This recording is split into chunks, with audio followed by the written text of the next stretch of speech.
सम्माननीय सभामुख महोदय, हामी यो पहिलो अधिवेशनमा उपस्थित छौं। सर्वप्रथम हामी जनप्रतिनिधिको रूपमा मात्र होइन, इतिहासको साक्षीको रूपमा, संघर्षका उत्तराधिकारी, त्यसैगरी भविष्यका निर्माणकर्ताको रूपमा यहाँ उपस्थित भएका छौं। यस अर्थमा कि मेरो दल नेपाली कम्युनिस्ट पार्टीको तर्फबाट यहाँहरू सबैलाई हार्दिक बधाई तथा शुभकामना व्यक्त गर्न चाहन्छु। हाम्रो जनयुद्धका कमान्डर, त्यसपछि शान्ति सम्झौता र जनआन्दोलनका नेतृत्वकर्ता कमरेड प्रचण्डले 2079 को निर्वाचन जतिखेर स्वतन्त्र तर्फबाट वर्तमान सम्माननीय प्रधानमन्त्री बालेन्द्र शाह जित्दै हुनुहुन्थ्यो, जतिखेर चाहिँ हर्क साङपाङ धरानतिर जित्दै हुनुहुन्थ्यो, जतिखेर माननीय रवि लामिछानेले राष्ट्रिय स्वतन्त्र पार्टी बनाएर नयाँ अभियान चलाउँदै हुनुहुन्थ्यो, त्यतिखेर उहाँले भन्नुभएको थियो यो पुराना दलहरूलाई एउटा च्यालेन्ज आयो भन्दा होइन, पुराना दलहरूलाई च्यालेन्ज मात्रै होइन कि लोकतान्त्रिक गणतान्त्रिक एउटा फुलबारीका सुन्दर बगैँचाका सुन्दर फुलहरू हो भन्नुभएको थियो। आज त्यही कुरा आज सम्झना भइरहेको छ कि आज एउटा सुन्दर फुलको रूपमा हामी यहाँ जम्मा भएका छौँ। 10 वर्षको जनयुद्ध गर्दै गर्दा, शान्ति सम्झौता गर्दै गर्दा, जनआन्दोलन गर्दै गर्दा यहाँ हामीहरूले सम्झ्यौँ 20 वर्षपछि सम्झ्यौँ भने मुस्किलले 7 जना महिला सांसदहरू धेरैजना हुँदा हुन्थ्यो भने आज 34% माननीयज्यूहरू यहाँ महिला माननीयज्यूहरू हुनुहुन्थ्यो। 10 वर्ष 12 वर्ष अगाडि हामीले बजेट बनाउँदै गर्दा जेन्डर रेस्पोन्सिभ बजेट भनेर कुरा गर्थ्यौँ, त्यतिखेर 7-8% महिला दिदीबहिनीहरूको हातमा चाहिँ सम्पत्ति थियो, चल सम्पत्ति अचल सम्पत्तिहरू थियो। आज घर जग्गाको कुरा गर्नु चाहिँ 24% सम्पत्तिको मालिक दिदीबहिनी भइराख्नु भएको छ। हाम्रा दिदीबहिनीहरू, हाम्रा छोरीहरू जन्मिँदै गर्दा हामी अर्काको घर जाने भनेर 20 वर्ष अगाडि भन्थ्यौँ भने आज राष्ट्रपति, प्रधानमन्त्री, प्रधान न्यायाधीश, मुख्य सचिव धेरै रेकर्डहरू कायम गर्नुभएको छ। आज त्यस्तो कमजोर होइन। अघि माननीय सदस्यले चर्चा गर्नुभयो एकजना माननीयको जसले दलित समुदायबाट आउनुभएको छ, माननीय सदस्य उहाँले भन्नुभयो हिजोको माओवादीले, हिजोका नेताहरूले, पार्टीहरूले हामीलाई बोल्न सिकाउनु भयो, हामीमाथि अन्याय रहेछ, दमन रहेछ, उत्पीडन रहेछ भन्ने कुरासम्म महसुस गर्दैनथ्यौँ, तर आज हामीलाई महसुस गराइयो भनेर उहाँले नै भन्नुभयो। आज माननीयजी यहाँ उपस्थित हुनुभएको छ, गौरव महसुस भएको छ। हामी कसले जित्यौँ, कसले हार्यो, को आयो, कुन पार्टीबाट आयो भन्दा पनि हामी नेपालीहरूले जितेका छौँ। त्यसैले हामी यो पार्टी त्यो पार्टी भन्दा पनि, यो पार्टीको राजनीति, यो पार्टीको नीति भन्दा पनि हामीहरूले, हाम्रा अग्रजहरूले विभिन्न नीतिहरू प्रयोग गर्नु जसबाट हामीले व्यवस्था बदल्यौँ। व्यवस्था लोकतान्त्रिक व्यवस्था, सङ्घीय व्यवस्था, समावेशी व्यवस्था, न्यायपूर्ण सामाजिक न्यायसहितको व्यवस्था निर्माण गऱ्यौँ, जसबाट आजको यो रङ्गीन इन्द्रधनुषी आज हामी संसद पाएका छौँ। यो हाम्रो गौरव हो। निश्चय पनि हामी पुराना भनिएका दलहरू जसका विचार राजनीतिमाथि प्रश्न उठेका छन्, जसका व्यवहारमाथि प्रश्न उठेका छन्, हामीले नगरेका होइनौँ। मैले 2 वर्ष अगाडि बजेट पेश गर्दा जतिखेर हामी चाहिँ राष्ट्रसभाका मान्यज्यूहरू हामी सँगै संसदमा थियौँ, के मन्त्रीज्यूहरू यही समकालीन मन्त्रीज्यूहरू यहाँ हुनुहुन्छ, उहाँहरूसँग हामीले आँकडाहरू प्रस्तुत गर्दा कि हामी चाहिँ लोकतान्त्रिक गणतन्त्रको यो पछिल्लो विकास गर्दा एउटै मात्रै उदाहरण कि 18 वर्ष अगाडि जम्मा 19,000 किलोमिटर बाटो रहेछ, आज हामी 1.25 लाख किलोमिटर बाटो छ। त्यो क्रान्ति हो, त्यो उपलब्धि हो।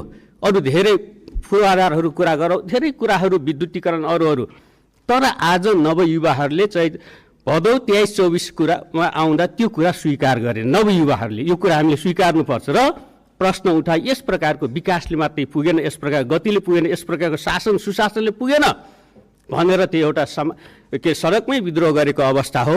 त्यसलाई हामी स्वीकार गरेर निर्वाचनमा गयौँ। निर्वाचनबाट जनमत आएको छ, जनमतलाई हामी सबैले स्वीकार गरेका छौँ। हामी एउटा नेपाली कम्युनिस्ट पार्टी लोकतान्त्रिक आचरण, व्यवहार, पद्धतिमा विश्वास गर्छ, संविधानमा विश्वास गर्छ। हामी रचनात्मक रूपले सरकारलाई सहयोग गर्न तयार छौँ। त्यसैगरी आलोचनात्मक प्रतिपक्षको रूपमा हामीले भूमिका खेल्नेछौँ। म यो कुरा पनि राख्न चाहन्छु। सम्माननीय सभामुख महोदय, कि हामी आज चाहिँ यो सबै उपलब्धिहरूको जगमा 10,000 को बलिदान छ। जनयुद्धको बलिदान, जनआन्दोलनको बलिदान, मधेस आन्दोलनको योगदान, धेरै कुरो, पछिल्लो जेनजी नवयुवाहरूको आन्दोलनसम्म सबै त्यो चाहिँ आन्दोलनका शहीदहरूप्रति म आफ्नो दलको तर्फबाट सम्मान र श्रद्धाञ्जली व्यक्त गर्न चाहन्छु। सबै घाइते अपाङ्गता भएका साथीहरूको शीघ्र स्वास्थ्य लाभको कामना गर्न चाहन्छु। शहीद बेपत्ता परिवारहरू जसमाथि सम्मान व्यक्त गर्न चाहन्छु, जसले यो अवस्थासम्म हामीलाई ल्याउनु भएको छ। निश्चय पनि हामीले हाम्रा कमजोरीहरू के भए, हिजो शासन गर्दा प्रशासन गर्दा के पुगेनन्, केही पनि नगरेका होइनन्, गऱ्यौँ तर पुगेनन्, नपुगेका कुराहरू हामीले आत्मसमीक्षा गर्छौँ, खोटल्छौँ, जनतामा जान्छौँ। र म यही कुरामा एउटा चाहिँ सत्तारूढ दलको रूपमा राष्ट्रिय स्वतन्त्र पार्टी, यसको सभापति माननीय रवि लामिछाने, सम्माननीय प्रधानमन्त्री बालेन्द्र शाह, यहाँहरू सबैलाई मेरो के आफ्नो ऐतिहासिक पृष्ठभूमि या अनुभव यहाँ सेयर गर्न चाहन्छु भने 2064 सालतिर तत्कालीन नेकपा माओवादीले यस्तै खालको झन्डै यस्तै विजय हासिल गरेको थियो। 2074 सालतिर चाहिँ हामी दुई दल मिलेर चाहिँ प्रतिस्पर्धा गऱ्यौँ, पछि चाहिँ हामी पार्टी एकता गऱ्यौँ, झन्डै 2/3 बहुमत थियो। हामीले त्यसलाई सदुपयोग गर्न जानेनौँ, सकेनौँ, हाम्रा सीमाहरू व्यक्त गरे। यस्ता हाम्रा कमीहरूलाई यहाँहरूले शिक्षा लिएर अगाडि कि पार्टीलाई लैजाने, देशलाई लैजाने कुरा गर्नुहोस्। त्यो हाम्रो आफ्नै अनुभव छ कि हामी त्यो कुरालाई तपाईँहरूलाई हामी चाहिँ सहयोग गर्न तयार छौँ। राष्ट्र निर्माणको लागि, राष्ट्रिय स्वाधीनताको लागि, सामाजिक न्याय रूपान्तरणको लागि हाम्रा जति अभ्यास भएका छन्, संविधान संशोधन धेरै कुराहरू पनि यहाँहरूले उठाउनु भएको छ। त्यो कुराहरूमा लोकतन्त्र, गणतन्त्र, समावेशितामा सम्झौता हुन सक्दैन। त्यसलाई अझ परिमार्जन गर्ने, लोकतन्त्रलाई अझ सर्भिसिङ गर्नको लागि हामी तयार छौँ, हाम्रो सहयोग रहन्छ। यो कुराहरू हामी मैले यहाँ राख्न चाहन्छु यहाँहरूसँग। र चाहिँ अन्तिमतिर आउँदा चाहिँ निश्चय पनि नयाँ जनमत आएको छ, यो हामीले स्वीकार गरेका छौँ। यो जनमतलाई चाहिँ हामीले सम्मान पनि गर्छौँ। यहाँहरूलाई काम गर्ने र एउटा खबरदारी, पूर्ववक्ता मान्यले भन्नुभयो जस्तै हामी खबरदारी गर्ने, सचेत रूपले, सक्रिय रूपले खबरदारी गर्नेछौँ। यो हाउसलाई सभामुखजीको निर्वाचनपछि एउटा जीवन्त हाउसको रूपमा साँच्चीकै नेपाल, नेपाली जनता, नेपाली राष्ट्रियताको लागि हाम्रो शिर उच्च बनाउँदै विश्वभरि चाहिँ हाम्रो देशलाई चिनाउन सक्ने, हाम्रो युवाहरूलाई देशभित्र नै रोजगारी सिर्जना गर्न सक्ने, हाम्रो अर्थतन्त्रलाई सुदृढ गर्न सक्ने। आज पनि विश्व द्वन्द्वमा छ, भू राजनीति असाध्यै जटिल अवस्थामा छ। धेरै विज्ञ, सामान्य प्रधानमन्त्रीदेखि अर्थमन्त्रीसम्म, धेरै पार्टीका सभापतिज्यू मान्यसम्म विज्ञ हुनुहुन्छ। तर यो सबै कुरालाई सन्तुलन गर्दै हाम्रो राष्ट्रिय स्वाधीनतालाई बलियो बनाउने, देशलाई बलियो बनाउने, हाम्रा जनताका आकाङ्क्षाहरूलाई सम्बोधन गर्ने यहाँहरूको जिम्मेवारी छ। त्यसलाई हाम्रो सहयोग रहन्छ।